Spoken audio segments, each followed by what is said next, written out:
Bonjour, je suis le docteur Rafik Belloui, médecin généraliste en hôpital dans la ville de Lyon, en France, et responsable de mission pour la mission Algérie de Médecins du Monde. La pandémie à Covid-19 a été, dès sa déclaration, un facteur de perturbation inédit, mais aussi majeur des systèmes de santé mondiaux, que ce soit au niveau de l'accès aux services de santé, mais également au niveau de la qualité de ces services de santé. Euh, L'impact s'est vu essentiellement au niveau de la prise en charge des urgences. Nous avons vu des urgences qui ont été mal prises en charge ou décalées dans le temps, mais également de la prise en charge des maladies chroniques, des patients qui ont eu moins accès aux services, qui n'ont pas été bien suivis, mais également pour lesquels les interventions chirurgicales ont été repoussées, voire annulées, et dont on verra le résultat d'ici quelques mois, malheureusement. Le,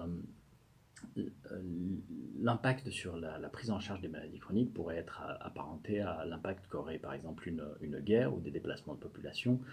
sur la prise en charge des maladies chroniques. Donc il y a l'impact effectivement euh, des, euh, des conflits armés, l'impact aigu, mais également l'impact qu'on peut avoir sur la prise en charge des maladies chroniques, du suivi, du manque de suivi, notamment médical de certaines pathologies. Euh, les inégalités sociales aussi ont été mises en avant ou amplifiées par cette pandémie qui fait que effectivement les populations les plus vulnérables, les populations déplacées, les populations qui ne bénéficient pas d'une couverture sanitaire,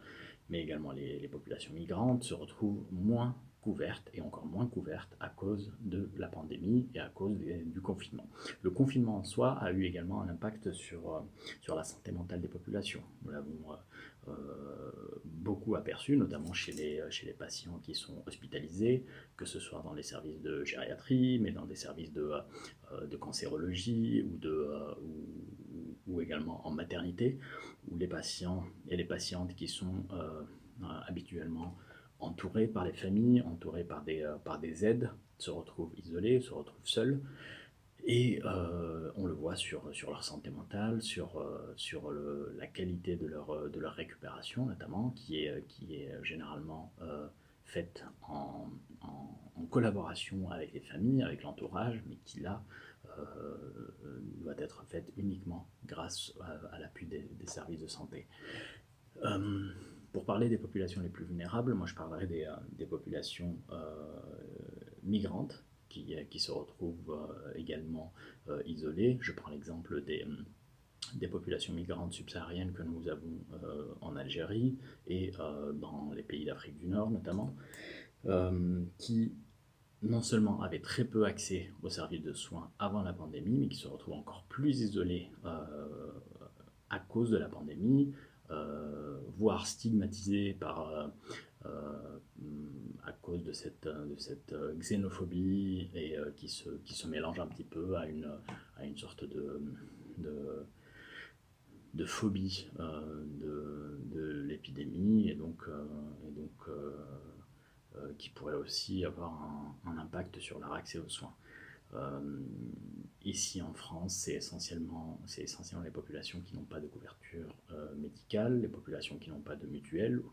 qui n'ont même pas accès à la couverture médicale universelle, qui se retrouvent isolées, qui se retrouvent sans suivi médical et qu'on récupère effectivement au niveau des hôpitaux, au niveau des structures sanitaires, dans des états compliqués et des états de